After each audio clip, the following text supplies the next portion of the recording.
Hello friends, welcome to YouTube channel Education Niketan. आज के हम इस वीडियो में बीपीएससी जो अपने इवेलुएटर्स को मॉडल आंसर की कॉपी प्रोवाइड करती है उसकी आरटीआई कॉपी लेकर उपस्थित हूँ। यह कॉपी उन बच्चों के लिए काफ़ी महत्वपूर्ण होगी जो कि आगामी 65वीं बीपीएससी की मुख्य परीक्षा में शामिल होने जा रहे हैं या 66वीं बीपीएससी मुख्य परीक्षा की तैयारी शुरू कर रहे हैं। ये जो मॉडल आंसर है वो 48वीं से 52वीं बीपीएससी मुख्य परीक्षा जीएस पेपर 1 के सेक्शन 1 यानी हिस्ट्री सेक्शन से संबंधित है। पहले प्रश्न को देख लेते हैं, इसके बाद आपके उत्तर में कौन कौन से कंटेंट्स की उम्मीद, कौन कौन से तथ्यों की उम्मीद बीपीएससी करता है, इस बात पर हम विस्तार से चर्चा करेंगे।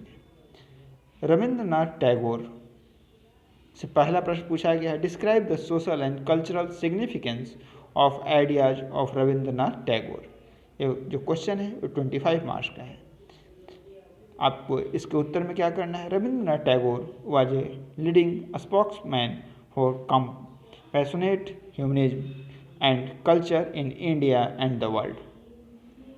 आपको रविंद्रनाथ टैगोर के विचारों के बारे में बताना है कि उनके जो विचार थे मानवतावादी थे, भारतीय संस्कृति के समर्थक थे, साथ ही साथ वे वैश्विक विचारधारा के भी समर्थक थे। यानी कि रविंद्रनाथ टैगोर कट्टर राष्ट्रवाद के विरोधी थे और उदारवादी मानवतावाद के समर्थक थे तथा भविष्यगामी चीज़ों पर ध्यान देते थे।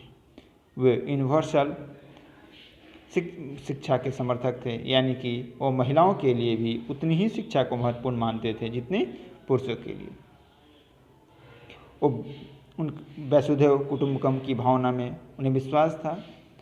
उन्होंने शिक्षा के क्षेत्र में अनेक कार्य किए, जिसमें विश्व भारती विश्वविद्यालय की स्थापना करना, बंगाल में शिक्षा के प्रसार के लिए उन्होंने अपने स्तर पर भी कई कार्य किए।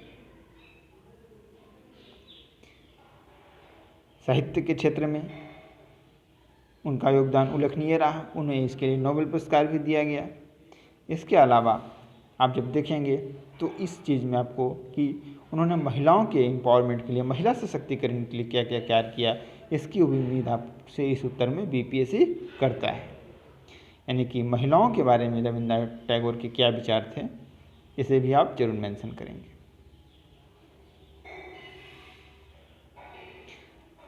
हम दूसरा क्वेश्चन है हमारा कि describe the contributions of Bihar to quit India movement of 1942।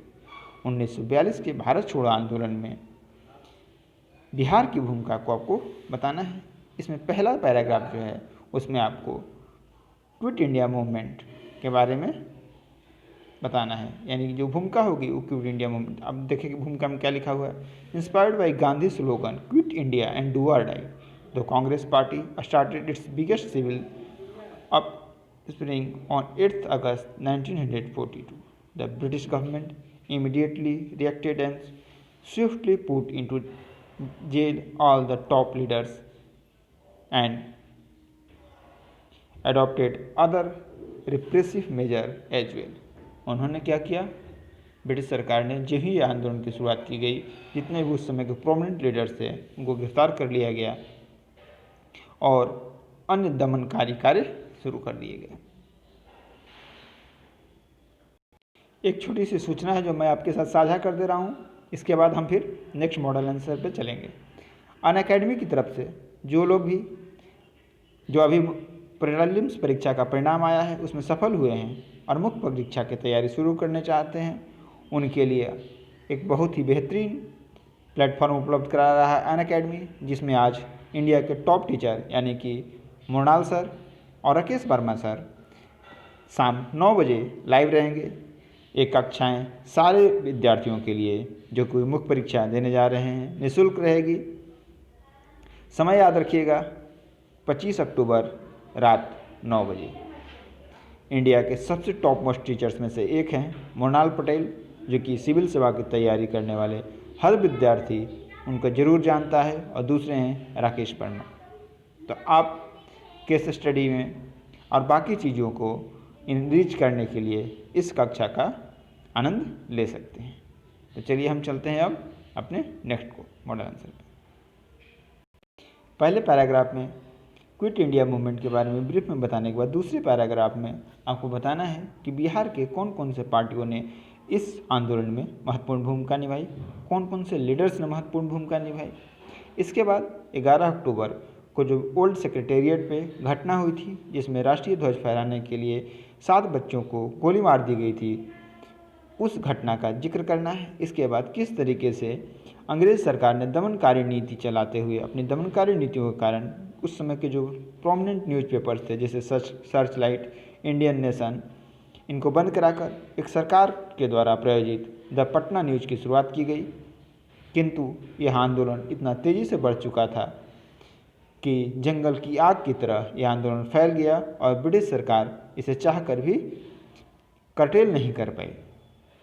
इसके बाद आपको उन प्रोमिनेंट लीडर्स के नाम का जिक्र करना है जिन्होंने इस आंदोलन में भाग लिया था, या उन महिलाओं को भी आप जिक्र कर सकते हैं जिन्होंने इस आंदोलन को बैक सपोर्ट किया था। इसके बाद आज़ाद दस्ता का आप जिक्र करेंगे। आज़ाद दस्ता का जिक्र करना आपके लिए बेहद महत्वपूर्ण हो जाता है क्योंकि आज़ाद दस्ता ने क्विट इंडिया मूवमेंट में सबसे अहम भूमिका अदा किया था। इसके बाद आप एक 3 से 4 लाइन में आप देख सकते हैं एक संतुलित निष्कर्ष देने की कोशिश करेंगे कि thus the Quit India movement could not yield immediate result and was crushed ruthlessly by the British government later on when Sri Krishna Sinha formed the Second Congress Ministry in Bihar. All the arrested and convicted prisoners were released. अंग्रेज सरकार ने अंततः इसे आसानी से तो नहीं दबा पाई, लेकिन अंततः अंग्रेज सरकार ने इसको दबाने की कोशिश की, लेकिन यह आंदोलन ने भारत की स्वतंत्रता में एक अहम भूमिका अदा किया। हमारा नेक्स्ट क्वेश्चन है discuss the causes and results of the revolt of Santhal 1855 to 56 इन बिहार। ये भी क्वेश्चन 25 मार्क्स का है। बेसिकली आपको फर्स्ट पैराग्राफ में बताना है कि संथाल मूवमेंट क्या था, कब हुआ और किस क्षेत्र में हुआ, इसके लीडर्स कौन थे। सेकंड पैराग्राफ में इसमें बेसिकली रीजन्स क्या थे, इन रीजन्स की आपको चर्चा करनी है। चर्चा करते समय बी स्पेसिफिक, जिस भी एक्ट का आप नाम लिख रहे हैं उसका ईयर भी ज़रूर मेंशन करें, नाम पूरा होना चाहिए, जिस जगह पर आंदोलन हुआ उस जगह का नाम, जैसे राजमहल हिल्स, दामिनी को, इन सब टर्म्स का जिक्र जरूर होना चाहिए। इसके बाद इस जो रिवोल्ट था इसके मेन काउजेज क्या थे, इसके रिजल्ट्स क्या क्या हुए, कितने लोगों की इसमें जान गई, किन किन डेट्स जो महत्वपूर्ण डेट्स थे उन महत्वपूर्ण तिथियों की आप चर्चा करेंगे, और इसके साथ आप इस आंदोलन से प्राप्त किया हुआ यह आंदोलन आंशिक रूप से सफल रहा या पूर्णतः सफल रहा, इस चीज़ को बताते हुए निष्कर्ष लिखेंगे। इस मॉडल आंसर को देखने से आपको इस बात की जानकारी हो जाएगी कि हमें इस प्रश्न के उत्तर में किन किन कंटेंट्स को ऐड करना है। याद रखेंगे अभी वर्तमान समय में जो उत्तर की आपकी लेंथ होनी चाहिए वो लगभग 500 वर्ड्स होनी चाहिए। नेक्स्ट क्वेश्चन है discuss the salient features of the Patna कलम पेंटिंग स्टाइल, यानी पटना कलम के जो सैलिएंट फीचर्स थे यानी जो मुख्य विशेषताएं थी उसका आपको वर्णन करना है। फर्स्ट पैराग्राफ में बीपीएससी आपसे उम्मीद करती है कि आप पटना कलम को डिफाइन करेंगे। Patna Kalam also distinguish as company paintings, Patna Kalam को कंपनी पेंटिंग्स के नाम से भी जाना जाता है। Was essentially court paintings of Mughal and British darbar that flourished from mid 18th century to early 20th century of Bihar during the rule of the Aurangzeb. यानी basically इस आर्ट की शुरुआत कब हुई, तो मध्य 18वीं सदी से लेकर 20वीं सदी में बिहार में इसकी शुरुआत हुई।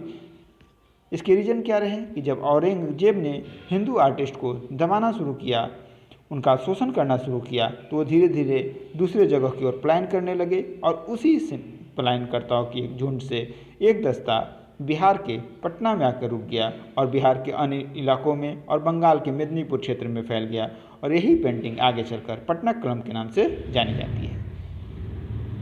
इसके बाद आपके फीचर्स बताएंगे कि बेसिकली ये मिनीएचर था यानी लघु पेंटिंग था, इसमें कौन कौन से कलर्स यूज होते हैं, नेक्स्ट पैराग्राफ में आप इसको अच्छे से बताएंगे।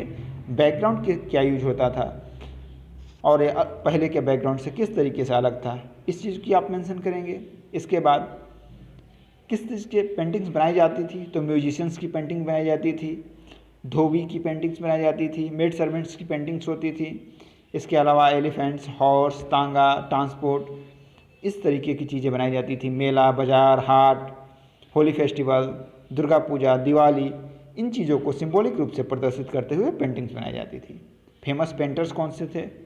सेवक लाल, शिवदयाल, महादेव लाल, ईश्वरी प्रसाद वर्मा। सबका ईयर भी मेंशन करते हुए आप इसे कंक्लूड करेंगे। तो ये हो गई salient features of the Patna paintings. अब सेक्शन 1 कंप्लीट हुआ। अब सेक्शन 2 जीएस पेपर 1 के सेक्शन 2 में जो कि साइंस से संबंधित प्रश्न पूछे जाते हैं, प्रश्न पूछा गया था what are the causes of environmental pollution, discuss the international efforts for protection of environment. यानी कि जो इन्वायरमेंटल पॉल्यूशन है उसके मुख्य कारण क्या क्या हैं और अंतर्राष्ट्रीय स्तर पर इस प्रदूषण को कम करने के लिए कौन कौन से प्रयास किए गए हैं। बी स्पेसिफिक, पहले आपको एयर पॉल्यूशन के संबंधित जो महत्वपूर्ण कारक हैं उन कारकों का जिक्र करना है। इसके बाद आपको नेचर ऑफ दिस पॉल्यूटेंट्स, इस पॉल्यूटेंट्स को नेचर क्या क्या है यानी कि आपको डिवाइड करना है बायोलॉजिकल, फिजिकल और केमिकल्स में। इसके बाद सॉइल पॉल्यूशन के क्या क्या रीजन्स होते हैं, डोमेस्टिक रीजन्स कौन कौन से हैं, इंडस्ट्रियल रीजन कौन कौन से हैं, इन दोनों को डिवाइड करके और कुछ उदाहरण के साथ आपको मेंशन करना है।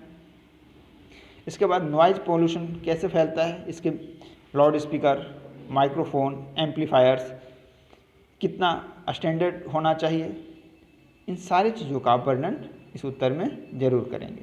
इसके बाद इंटरनेशनल स्तर पर क्या क्या प्रयास किए जा रहे हैं, कौन कौन से एकॉर्ड शामिल हुए हैं, और स्टॉकहोम कॉन्फ्रेंस क्या था, अर्थ समिट, इन सारी चीज़ों का पेरिस क्लाइमेट चेंज, यानी आप जब लेटेस्ट में इस तरह के प्रश्न को लिखेंगे तो इन सारे कॉन्फ्रेंस और कन्वेंशंस का जिक्र करेंगे। Nairobi declaration, Quetta summit. हमारा जो नेक्स्ट क्वेश्चन है, write the impact of the globalisation on Indian society, polity and economy. यानी ग्लोबलाइजेशन की इंडियन सोसाइटी पे क्या इम्पैक्ट है, पॉलिटी पे क्या इम्पैक्ट है, इकोनॉमी पे क्या इम्पैक्ट है, इन तीन चीज़ों को आपको मेंशन करना है। पहले फिर वही बात आप क्या करेंगे, जो टर्म पूछा गया है यानी ग्लोबलाइजेशन, उसे आप डिफाइन करेंगे। कैसे? Globalisation is a process in which countries of the world get integrated with each other. It is a increase connectivity and integration of countries with the global economy and the other countries। एकदम concrete way में आप globalisation को पहले define कर लेंगे। इसके बाद अलग अलग पैराग्राफ में इसके पॉलिटिकल, सोशल, कल्चरल और इकोनॉमिक इम्पैक्ट को दिखाएंगे। जो सबसे ज़्यादा हिस्सा रहेगा वो इकोनॉमिक इम्पैक्ट का रहेगा, इसके बाद सोशल इम्पैक्ट और इसके बाद आपका पॉलिटिकल इम्पैक्ट की हम चर्चा करेंगे। इसके बाद right an essay on India's nuclear doctrine, यानी कि भारत की न्यूक्लियर पॉलिसी पर आपको क्या करनी है, एक संक्षिप्त एसे लिखना है। आप जब इस प्रश्न को, अभी तो हम उस कंटेंट को देख लेते हैं जो उस समय के अनुसार रेलेवेंट थे, लेकिन आज की डेट में अगर ये प्रश्न पूछा जाए तो अभी जो रेलेवेंट परिवर्तन हुए हैं उन परिवर्तनों की भी हम चर्चा जरूर करेंगे। तो ये लगभग हमने 6 से 7 प्रश्नों में आपको यह बताने का प्रयास किया कि आयोग आपसे एक स्टैंडर्ड उत्तर में किन किन फैक्ट्स की डिमांड करता है, आपकी कंपोजिशंस क्या क्या होनी चाहिए। इस फैक्ट में भी इन्होंने बेसिकली आप एक चीज़ आप देखेंगे, कोई भी कन्वेंशन हुआ हो, कोई भी डिक्लेरेशन साइन हुआ हो, कोई ट्रीटी हुई हो, उसका मेंशन जरूर किया गया है। जहाँ भी ईयर ज़रूरत है ईयर का मेंशन करें, नेम ज़रूरत है नेम को मेंशन करें, कोई फेमस कोट है गांधी जी ने कहा क्या, इस तरह के कोई भी कोट्स हैं, अंबेडकर का कोई कोट हो, आप उसे ज़रूर कोट करें। इससे आपका उत्तर क्या होगा, ज़्यादा समृद्ध होगा और आपको जो अंक मिलेंगे वो 50% से अधिक मिलेंगे। तो ये रहा 48वीं से 52वीं की मुख्य परीक्षा के मॉडल आंसर, जिसकी हमने आज इस वीडियो में एनालिसिस की। अगर आपको हमारा यह प्रयास अच्छा लगे तो आप हमारे चैनल को सब्सक्राइब करें और इस वीडियो को लाइक करें। थैंक यू और आप सभी को हैप्पी दशहरा।